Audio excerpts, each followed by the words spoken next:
Kebanyakan nih dari kita, kalau ditanya, lu punya duit nggak? Ada sih, nggak seberapa. Nah, emang duit lu berapa? 1 juta misalkan. Nah, padahal kalau kita lihat penghasilan berapa sebulan? 10 juta misalkan. Nah, bayangin dia punya penghasilan 10 juta per bulan, tapi di rekening dia cuma ada 1 juta. Uang tersebut berasa kayaknya habis mulu gitu. Kok nggak ada sisanya? Setiap kali habis gajian, habis juga duitnya tuh 1 minggu 2 minggu. Nggak usah khawatir karena saya dulu ada di fase tersebut juga. Nah, semoga di video kali ini bisa membantu sobatku. Halo sobatku, kembali lagi bersama saya Iwan Kenrianto. Jangan lupa untuk subscribe channel ini karena support Anda sangat membantu perkembangan channel saya. Nah, sobat cospreneur, kemarin mungkin Anda sudah menonton beberapa video saya. Di video kali ini saya akan membahas bagaimana caranya menabung ala Iwan Kenrianto. Saya akan membagikan ada 6 tips di sini bagaimana caranya saya bisa menabung dan sehingga akhirnya saya bisa membeli properti kos. Nah, sebelum masuk itu biasanya saya ingin sedikit mengulas dulu ulang. Kebanyakan nih dari kita, kalau ditanya, lu punya duit nggak? Ada sih, nggak seberapa. Nah, emang duit lu berapa? 1 juta misalkan. Nah, padahal kalau kita lihat penghasilan berapa sebulan? 10 juta misalkan. Nah, bayangin dia punya penghasilan 10 juta per bulan, tapi di rekening dia cuma ada 1 juta. Nah, ini biasanya bisa terjadi karena dia nggak tahu caranya bagaimana untuk menabung dan cara menyisihkan uang dia. Sehingga akhirnya uang tersebut berasa kayaknya habis mulu gitu. Kok nggak ada sisanya? Setiap kali habis gajian, habis juga duitnya tuh 1 minggu 2 minggu. Nggak usah khawatir karena saya dulu ada di fase tersebut juga. Nah, semoga di video kali ini bisa membantu sobatku agar bisa melakukan yang namanya menyisihkan uang untuk tabungan masa depan Anda, dan tentunya saya harapkan Anda bisa memiliki sebuah passive income dari bisnis properti kos juga ataupun dari investasi lainnya di kemudian hari. Oke, langsung aja kita mulai untuk 6 tips cara menabung ala Iwan Kenrianto.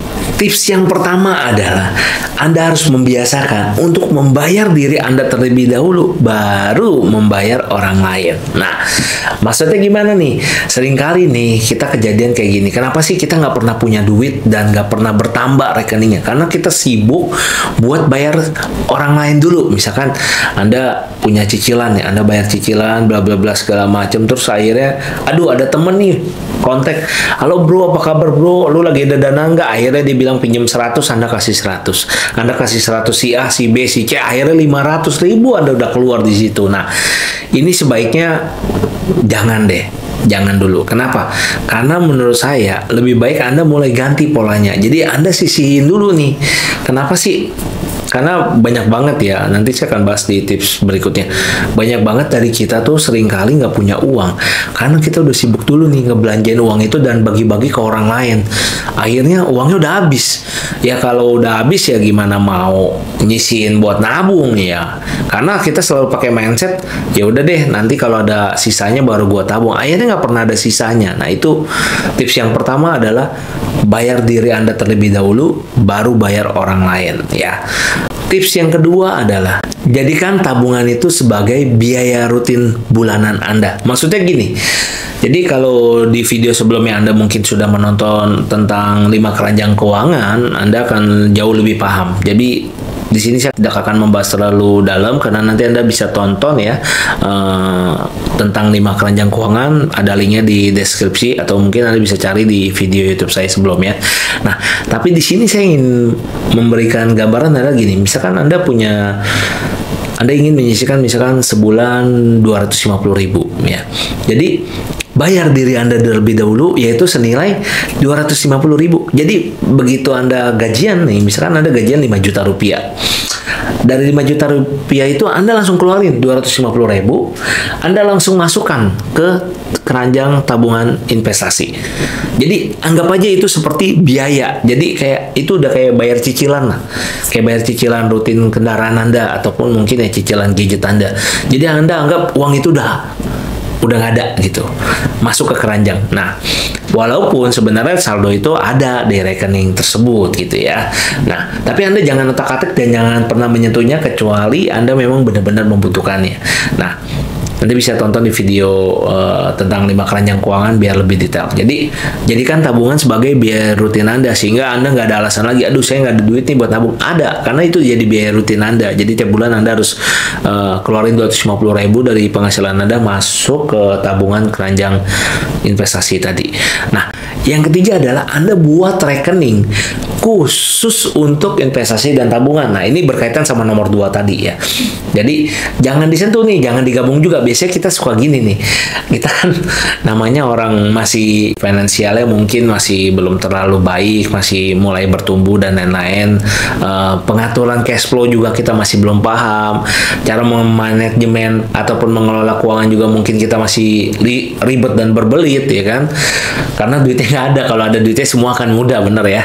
Nah, kita bikin satu rekening khusus untuk tabungan dan investasi tadi buat si keranjang tabungan dan investasi. Jadi 250.000-nya itu dimasukin ke rekening yang investasi tadi. Di situ Anda akan rutin menyisihkan dan lama-lama kalau Anda lihat dalam 1 tahun mungkin duit Anda akan bertambah sangat banyak sekali. Padahal itu hanya dengan melakukan hal kecil, yaitu dengan tadi melakukan membayar diri Anda terlebih dahulu, terus menganggap yang dibayarkan tadi kepada diri Anda adalah sebagai biaya yang Anda anggap hangus padahal uangnya itu nggak hangus. Nah, itu akan membantu Anda untuk mulai bisa menabung. Yang keempat ini paling banyak banget sering diremehkan dan dilakukan oleh orang-orang di luar sana ya, yaitu adalah kita suka nganggap, aduh uang receh ini ngapain sih ribet berbelit. Tapi tuh receh kalau dikumpulin diem-diem dikit-dikit lama-lama jadi bukit juga.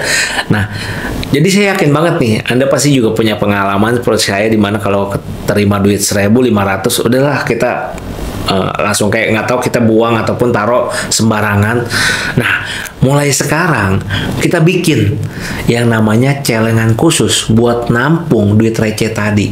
Jadi setiap kali Anda belanja mungkin di minimarket ataupun dapat kembalian dari tukang parkir yang Anda rasa uang recehnya itu nggak seberapa ataupun bikin ribet Anda ya karena berat kan bawa-bawa uang logam ataupun koin. Nah, Anda beli celengan.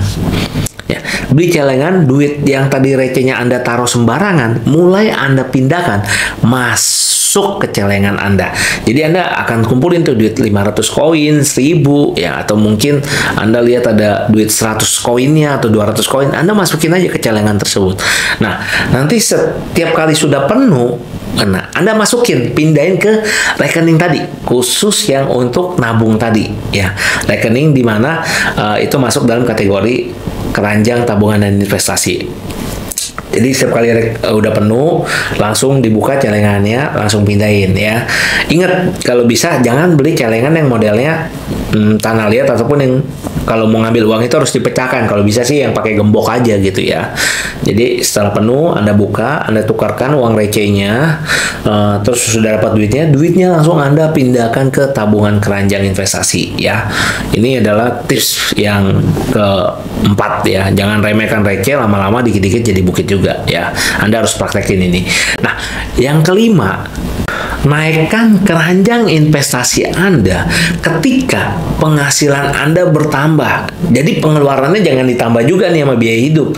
Nah, kebanyakan nih dari kita, waktu gajinya naik, maka pengeluarannya naik.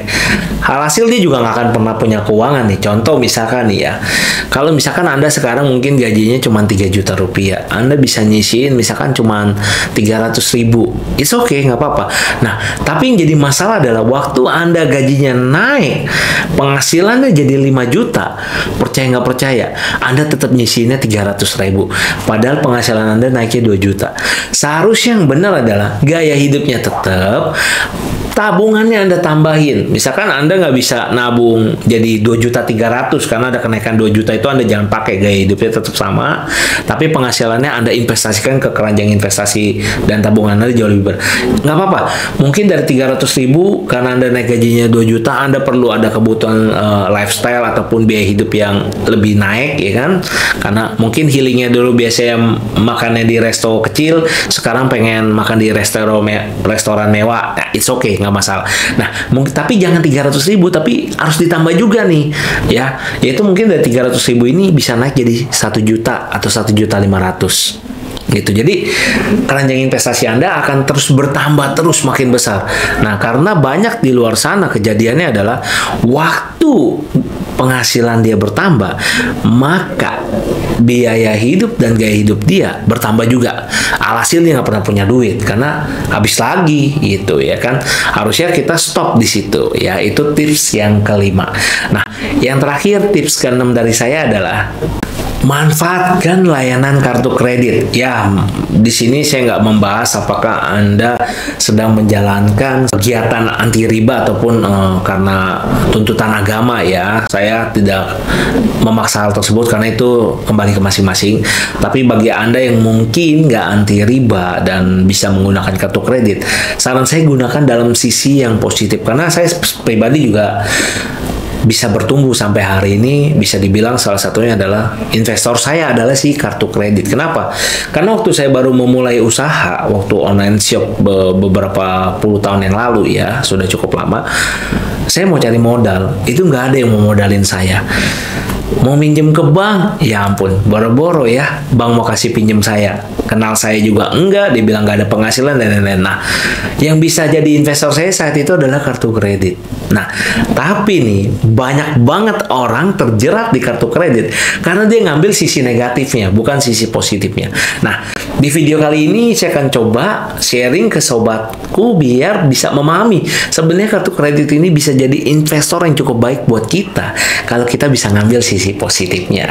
Nah, sisi positifnya di sini adalah saya biasanya menggunakannya untuk menghasilkan uang. Jadi dalam arti gini, misalkan tadi saya udah cerita sebelumnya ya, saya misalkan jualan nih online shop, saya mau beli satu produk harganya 500.000. Nah, saya biasanya nggak akan langsung beli produk ini seharga 500.000 dulu, tapi saya akan coba tawarkan terlebih dahulu ke teman-teman yang mau beli, yang mungkin udah kenal saya tawarin dulu, pasarin dulu, terus ada yang mau beli, baru saya beli produk itu. Jadi saya sudah terima duitnya 600.000, saya baru beli.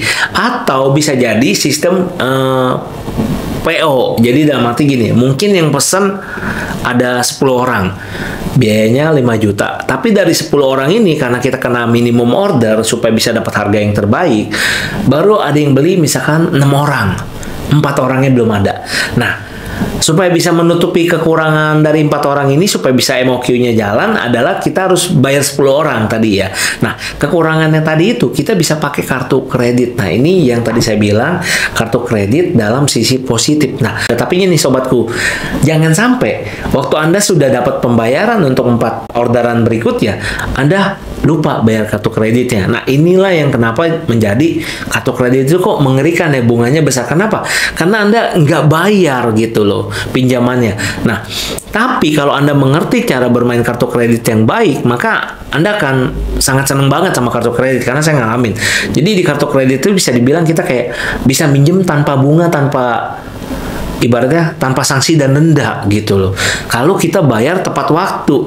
Tapi kalau kita bayarnya molor atau nggak tepat waktu, maka akan dikenakan denda, sanksi, dan bunga yang berlipat-lipat jauh lebih mahal dibandingkan kita kredit di bank gitu. Nah, makanya jadi ada sisi positifnya dan negatifnya tentunya. Nah, kita ambil di sisi positifnya tadi. Jadi belanjanya itu untuk keperluan usaha Anda ataupun untuk modal memulai usaha Anda. Jadi jangan sampai dipakai buat foya-foya ataupun kredit cicilan lifestyle Anda ataupun jalan-jalanan, dan ini kan sangat berat sekali. Nah, saya rasa itu aja ada 6 tips cara nabung ala Iwan Kendrianto yang sudah saya bagikan.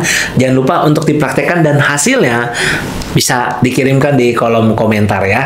Nah, pesan terakhir dari saya adalah bukan berapa besar penghasilan ataupun income Anda, tapi yang terpenting adalah berapa besar yang bisa Anda simpan.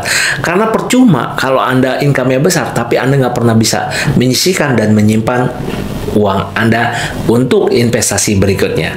Sehingga dengan adanya kebiasaan menabung ini, diharapkan sobatku bisa jauh lebih baik dalam menata finansial Anda. Saya Iwan Kendrianto, sampai jumpa di video berikutnya. See you! Invest your money, not your time, your business cost. Your business cost. Invest your money, not your time.